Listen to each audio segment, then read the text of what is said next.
So Julie just read Psalm 42 a few minutes ago, and we just sang As the Deer, which is part of Psalm 42.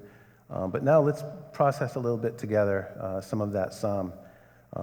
Psalms are basically they're lyrics to songs that are like 3,000 years old. So we don't know the tunes that they went to, but we know the lyrics, so that's pretty neat. So you can also think of them as poetry, like the poem that Maggie read earlier. So it's poetry, it's song lyrics. This is art, and art is it's the medium of the heart.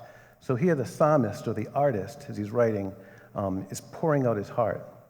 But also this particular psalm is also a prayer. And the whole thing, the whole psalm is prayer. And lots of the psalms are prayers. So what they are is they're lyrics, but they're lyrics in the form of a prayer.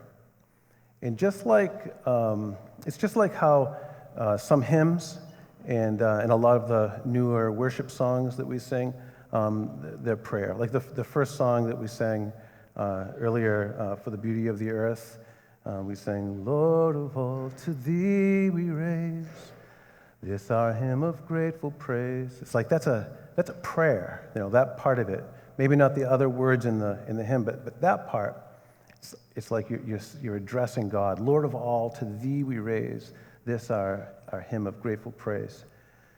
In a lot of the modern worship songs are prayers too. So like when I stand here and I play guitar and I lead you in to some of those songs, a lot of those are prayer songs. So they're songs that are directed right to God, like how a lot of the Psalms are.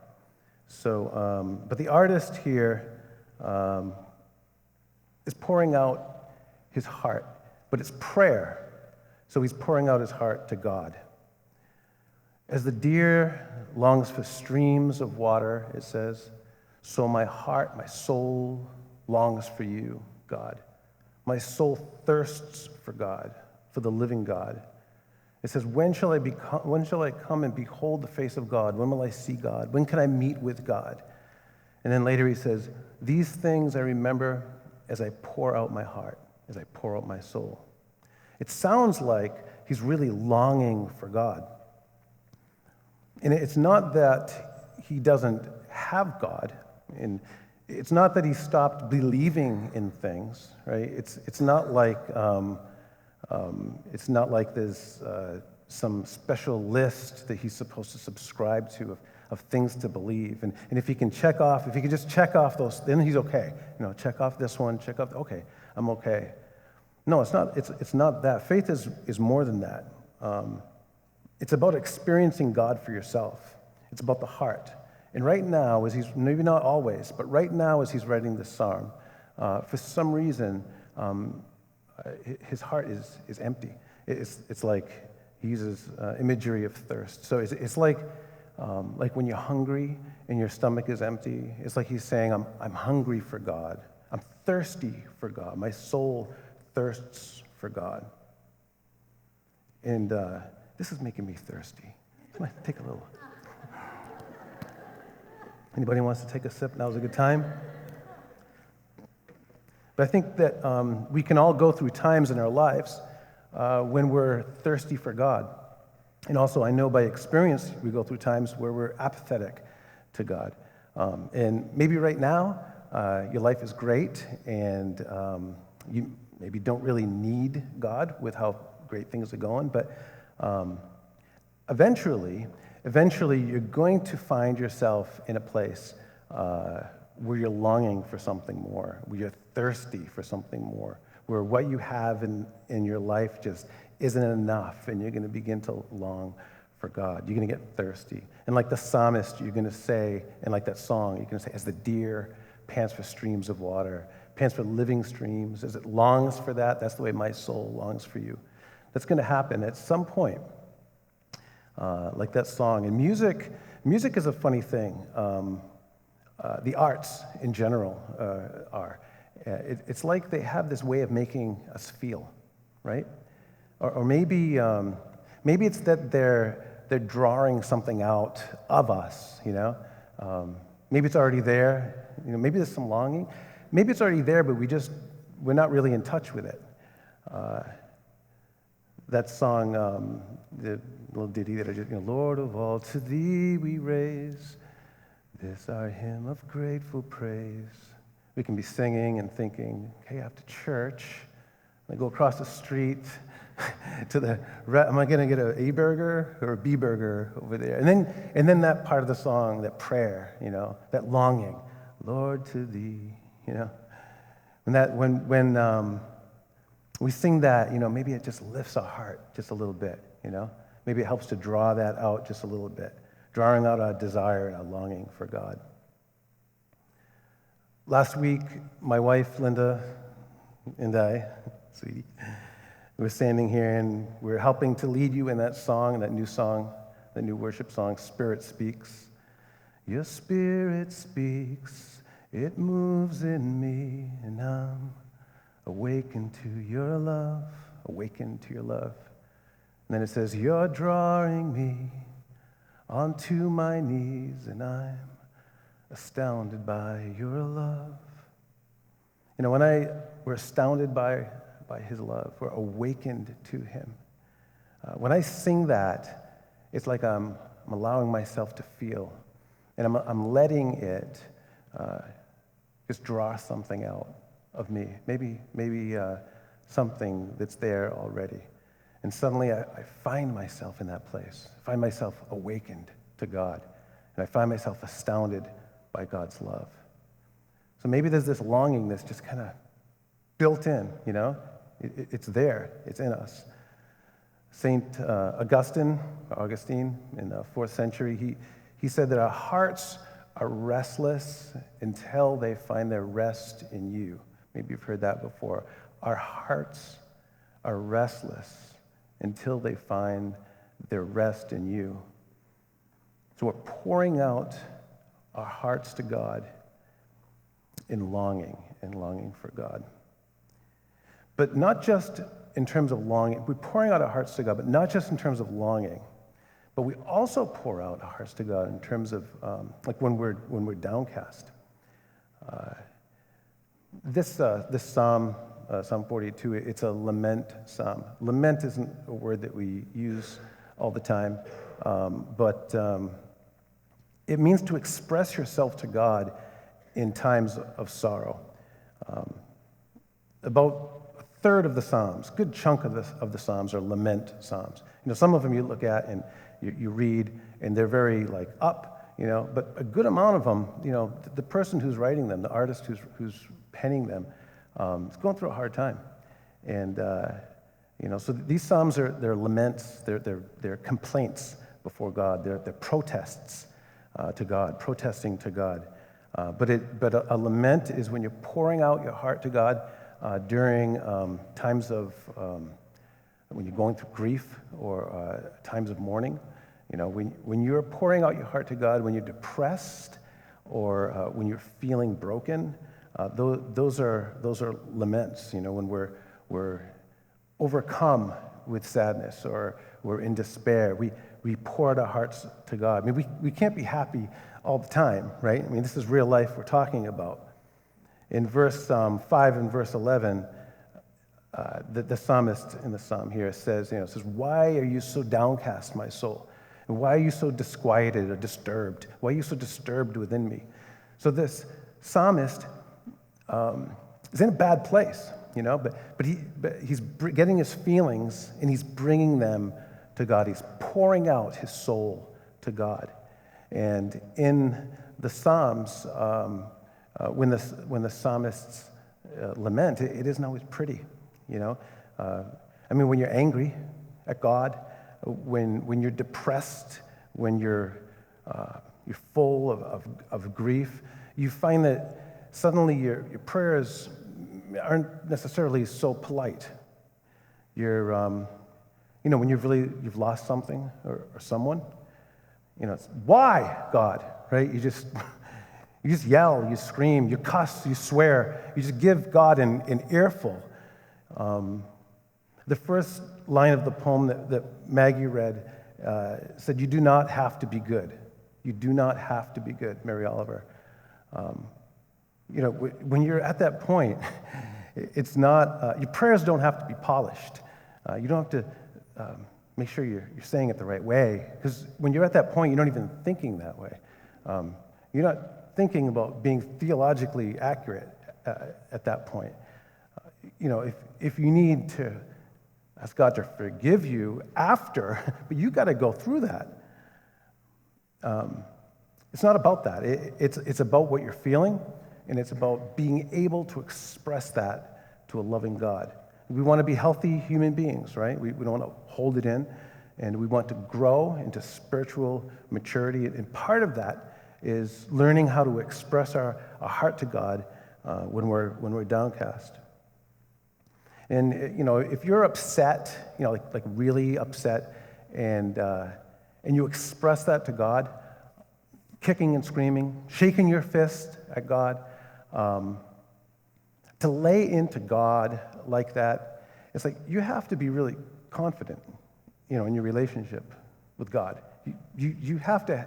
Your relationship has to be able to stand that, and I think it can. I mean, do you think God can handle that? Do you think God can handle you coming and just pouring it all out? I do. I know God can. It's like God's a big boy, big girl.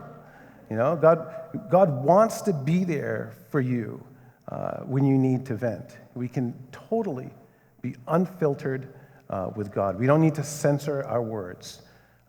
You can be honest with God. God's not going to be offended by something that you say. When you come and you just pour it all out, God's not going to hear something that you're not going to say or think something or feel something that God's going to be cut off by. It's like, oh, I've never heard anybody say that before. Wow, that person's really messed up. You think God's new on the block? A friend of mine, Albert Lamar, I used to play music with him a lot, and sometimes he would say, he's from the South, and sometimes he would say, John, this isn't my first rodeo. And you think this is God's first rodeo, his first time around the block? It's okay. We don't have to put our best face on for God. But in verse 3 and then also in verse 10 of the psalm, it says, people are saying, where is God? It says that in the psalm. People are saying, where is God? And it's like the psalmist is like, yeah, where are you, God? We sometimes find that it feels like God is not there. So we're pouring out our hearts to God when we're longing. We were talking about earlier. We're pouring out our hearts to God when we're lamenting, when we're at a point like when Lucian was sharing earlier, when we're angry, we have passion. We just pour that out. But also, what about when it feels like God isn't there? In verse 6, the psalmist says, I remember you, in speaking to God. I remember you. But then, a few verses later, in verse 9, he says, why have you forgotten me? It's like, I remember you, God. Do you? Why have you forgotten me? Where are you? Sometimes God can feel so close, and sometimes it feels like God's a million miles away. It's like God's a no-show. It's like Elvis has left the building. Well, where are you, God? I need you now. And it feels like God is asleep at the wheel. But here the psalmist is pouring out his soul, and he's dialoguing with God, even though he's doubting if God is there. So thinking back the time of Jesus is hanging on the cross. He's feeling abandoned by his friends, his disciples. He's feeling abandoned by God. Where is he? Where is God? And then Jesus, he must have memorized this line from another psalm of lament, not this one, but Psalm 22, because he says, my God, why have you forsaken me? Why have you left me? Where are you when I need you now? Those were some of the last words that Jesus said as he's hanging on the cross. Very human. I'm so glad that Jesus said that. I'm so glad that Jesus didn't say, no, I'm good, I'm okay, we got the big picture here. I'm not complaining, no complaints here. No, he complained. He lamented. He poured out his heart to God, even though he was questioning at that moment if God was even there. Why have you forsaken? Why have you left me? Where are you? But to be able to do that, to pour out your heart, to be honest, to be able to shake your fist at God, to do this and to pour out your heart to God, to do that is actually to have hope. Because when we're doing that, we're dialoguing with someone. Verse 5 and verse 11 says, put your hope in God. It says, put your hope in God. Why are you so downcast, O my soul? It's like the psalmist is talking to himself, utilizing positive self-talk. It's like, put your hope in God. Like he's going through it. He's saying, I'm just throwing it all out there. But then he turns around and he's like, put your hope in God. He's telling himself. I mean, if we're 100% honest, if we're going to be 100% honest with God and with ourselves, then we're definitely going to have to, if we're pouring out our complaints, we're definitely going to have to be able to, engage in some positive self-talk and remember what God promises elsewhere in the Scriptures, that He is going to be with us, that God is going to be with us.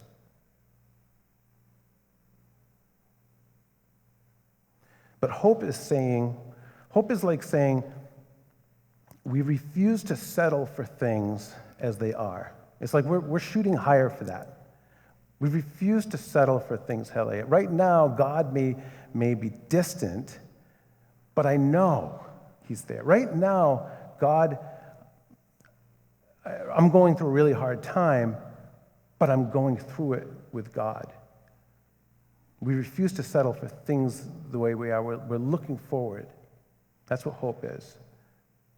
Because we're thinking, God's got to have a plan beyond this.